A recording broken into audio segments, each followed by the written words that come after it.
देखिए, गदर में जो मैंने पांव उखाड़ा था उसकी कोई वजह थी।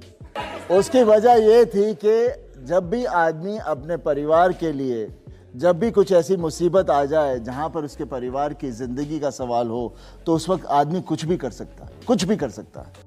दोस्तों, सनी देओल और अमीषा पटेल स्टारर मूवी गदर एक प्रेम कथा तो आपने देखी ही होगी। साल 2001 में रिलीज हुई इस फिल्म ने सिनेमा घरों में ऐसा गदर मचाया कि 22 साल बाद भी इसका क्रेज लोगों के सर चढ़कर बोल रहा है। गदर न केवल सनी देओल के फिल्मी करियर की शानदार फिल्म है, बल्कि हिंदी सिनेमा की एक ऐतिहासिक फिल्म भी है। ये फिल्म 15 जून साल 2001 में सिनेमा घरों में रिलीज हुई थी। गदर में सनी देओल के साथ अमीषा पटेल और अमरीश पुरी सहित कई दिग्गज कलाकारों ने मुख्य भूमिका निभाई थी और फिल्म का निर्देशन अनिल शर्मा ने किया था। दोस्तों, उस समय इस फिल्म को बनाने में 18.5 करोड़ रुपए की लागत लगी थी। लेकिन क्या आप जानते हो कि गदर मूवी ने इंडिया में 76 करोड़ रुपए की कमाई की थी? वही वर्ल्ड वाइड 183 करोड़ रुपए की कमाई गदर मूवी ने करी थी। आपको बता दें कि गदर एकमात्र भारतीय फिल्म है जिसके 10 करोड़ टिकट बेचे गए थे और इनमें से 5 करोड़ टिकट तो सिर्फ इंडिया में ही बिक गए थे।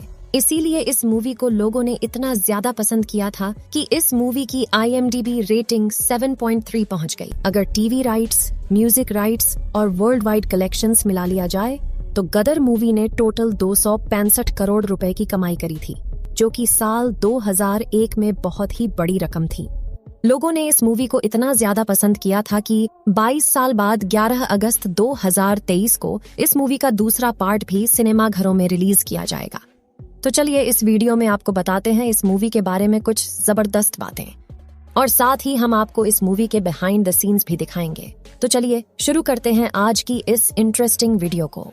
गदर फिल्म के कई सीन्स को काफी मेहनत के साथ फिल्माया गया था। उसमें से एक सीन फिल्म की शुरुआत में रेलवे स्टेशन का है। दोस्तों, इस सीन को शूट करने के लिए असली भाप वाले रेल इंजन का यूज किया गया था और ये सीन किसी असली वाले रेलवे स्टेशन पर शूट नहीं किया गया था, बल्कि इस सीन को दिल्ली के रेलवे म्यूजियम में शूट किया गया था और इसी रेल म्यूजियम को साल 1940 के अमृतसर के रेलवे स्टेशन में तब्दील कर दिया गया था। गदर का एक सीन तो आपको याद ही होगा, जिसमें एक पुरानी ट्रेन और उसमें कई सारी लाशें बिछी हुई होती है। दोस्तों, इस सीन को बनाना इतना भी आसान नहीं था। बॉलीवुड के आर्ट डायरेक्टर संजय धाबड़े ने इस सीन को अपनी क्रिएटिविटी के जरिए करके दिखाया था। गदर के ट्रेन वाले सीन के बारे में संजय कहते हैं कि वो हमारे लिए बहुत ही बड़ा चैलेंज था, क्योंकि हमें अमृतसर के 1940 के रेलवे स्टेशन को मूवी में दिखाना था। इसीलिए उस सीन के लिए उन्हें पूरी ट्रेन को ही पुराना दिखाना था। इसके लिए उन्हें एक पुरानी ट्रेन का इंजन तो मिल गया था, लेकिन उन्हें ट्रेन के पुराने डब्बे नहीं मिल रहे थे। तो ऐसे में उन्होंने पुराने इंजन पर नए डिब्बों को लगाकर उन नए डब्बों पर मिट्टी का कलर कर दिया, जिसकी वजह से वो पूरी ट्रेन पुरानी दिखने लगी। दोस्तों, आपको जानकर हैरानी होगी कि मूवी के मेकर्स पहले तारा सिंह के रोल के लिए सनी देओल को नहीं बल्कि एक्टर गोविंदा को लेना चाहते थे और 1998 में गोविंदा को इस मूवी के लिए साइन भी करा लिया गया था। लेकिन जैसे ही गोविंदा की महाराजा मूवी फ्लॉप हुई तो डायरेक्टर ने अपना मूड चेंज कर लिया, जिसके बाद सनी पाजी को तारा सिंह के रोल के लिए अप्रोच किया गया और साथ ही साथ अमीषा पटेल के रोल के लिए पहले काजोल को अप्रोच किया जा रहा था, लेकिन काजोल ने यह कहकर मना कर दिया कि ये मूवी उनके टाइप की नहीं है। दोस्तों, मूवी में हमें जो पाकिस्तान दिखाया गया था, उस पाकिस्तान की शूटिंग को दिखाने के लिए उत्तर प्रदेश के लखनऊ और रुदौली में नकली सेट को बनाकर तैयार किया गया था, क्योंकि उस समय पाकिस्तान में जाकर शूटिंग करना तो पॉसिबल ही नहीं था। इसीलिए इसके सोल्यूशन के लिए पहले डमी के सेट्स बनवाए गए थे। इसी के साथ साथ अमृतसर और पठानकोट जैसे शहरों में भी पाकिस्तान के कुछ सीन्स दिखाए गए थे और मूवी के कई सारे सीन्स की शूटिंग हिमाचल प्रदेश के शिमला में भी की गई थी। इस सीन में आप अमीषा पटेल को भागते हुए देख सकते हैं। ये सीन उस समय का है जब सकीना को पता चलता है कि तारा सिंह पाकिस्तान आ चुका है, तब वो उसे ढूंढती हुई दिखाई गई है। इस सीन में पूरा माहौल इस तरह से क्रिएट किया गया था जो कि देखने में बिल्कुल पाकिस्तान लगे।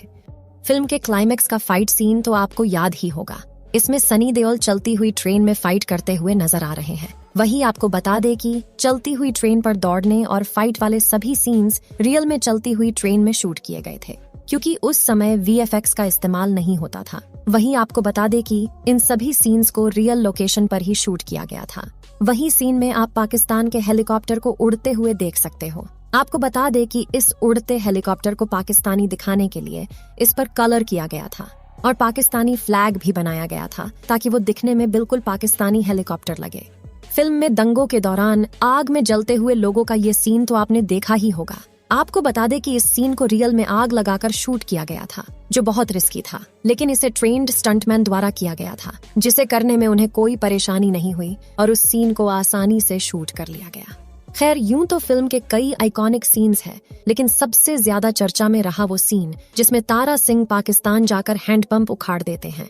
इस पर तो बाद में काफी सारे मीम्स भी बने थे। दरअसल वो जगह लखनऊ में स्थित है, जिसका रंग रूप आज पूरी तरीके से बदल चुका है। कुछ टाइम पहले फिल्म की सकीना यानी अमीशा पटेल वहां पहुंची थी और वहां की एक एक डिटेल्स उन्होंने बताई थी। दोस्तों, ये वाला बिहाइंड द सीन उस सीन का है जब मूवी के क्लाइमैक्स सीन से पहले पाकिस्तान का एक आदमी तारा सिंह के एड्रेस को लीक करके पाकिस्तान के जनरल के पास पहुंचा देता है। और आप देख सकते हैं कि किस तरह मूवी के डायरेक्टर सनी देओल को ये बता रहे हैं कि गर्दन को मोड़ने वाला सीन आखिर कैसे करना है। लेकिन दोस्तों, क्या आप जानते हैं कि गदर एक प्रेम कथा सच्ची कहानी पर आधारित है और इस घटना के चर्चे भारत के साथ साथ पाकिस्तान में भी हुए थे। इस सिपाही का नाम था बूटा सिंह, जिनका रोल सनी पाजी ने गदर मूवी में निभाया था। बूटा सिंह ब्रिटिश सेना के एक सिख सिपाही थे। उन्होंने 1947 में हुए बंटवारे के दौरान भड़के सांप्रदायिक दंगों के दौरान एक मुस्लिम लड़की की जान बचाई थी। इस लड़की का नाम जैनब था और बूटा सिंह को जैनब से प्यार हो गया था और बाद में दोनों ने शादी कर ली थी। दोनों की एक बेटी भी हुई। क्योंकि जैनब मुस्लिम थी, इसलिए उन्हें नए बने पाकिस्तान में भेज दिया गया। वहीं बूटा सिंह को जाने नहीं दिया गया, लेकिन बूटा सिंह गैर कानूनी ढंग से पाकिस्तान में घुस गए और उन्होंने जैनब से कांटेक्ट करने की काफी कोशिश की, लेकिन जैनब ने परिवार के दबाव में आकर बूटा सिंह से शादी तोड़ दी। जैनब की शादी उसके चचेरे भाई से जबरदस्ती करवा दी गई। उधर बूटा सिंह को पकड़ लिया गया और बूटा सिंह पर गैर कानूनी तरीके से सीमा पार करके घुसने का आरोप लगा दिया गया।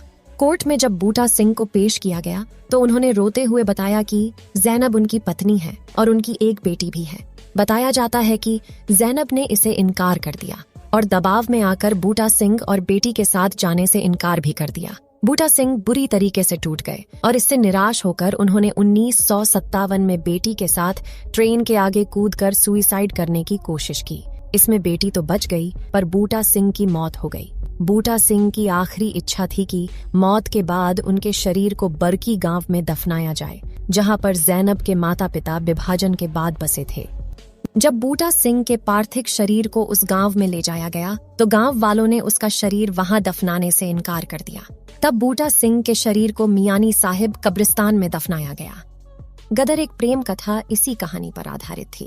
हालांकि फिल्म में कुछ सीन्स बदल दिए गए ताकि फिल्म और इंटरेस्टिंग हो जाए, और फिल्म के आखिरी में तारा सिंह यानी सनी पाजी अपनी सकीना और बेटे को वापस इंडिया लाने में कामयाब हो जाते हैं। पर दोस्तों, क्या आपने सोचा है कि कहानी की हैप्पी एंडिंग होने के बाद हमें फिर से कहानी को किस तरह दिखाया जाएगा? दरअसल दोस्तों, गदर और गदर 2 की कहानी में लगभग 23 साल का अंतर है और गदर 2 की कहानी 1971 पर सेट है।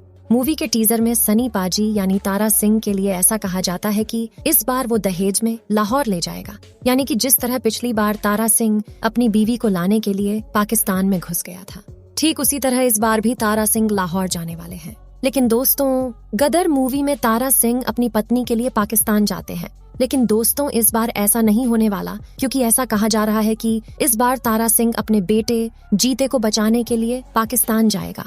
दोस्तों, गदर 2 की कहानी इस तरह बताई जा रही है कि तारा सिंह का जो बेटा है जीते, वो गदर 2 मूवी में पायलट बन चुका है। और आप भी जानते हैं कि 1971 के टाइम पर इंडिया और पाकिस्तान का वॉर चल रहा था और उसी वॉर में तारा सिंह का बेटा यानी जीते फंस जाता है, जिसके बाद अपने बेटे को बचाने के लिए तारा सिंह खुद पाकिस्तान जाता है, ठीक उसी तरह जिस तरह पिछली बार वो अपनी बीवी को हिंदुस्तान वापस लाने के लिए पाकिस्तान में चला गया था। तो दोस्तों, अगर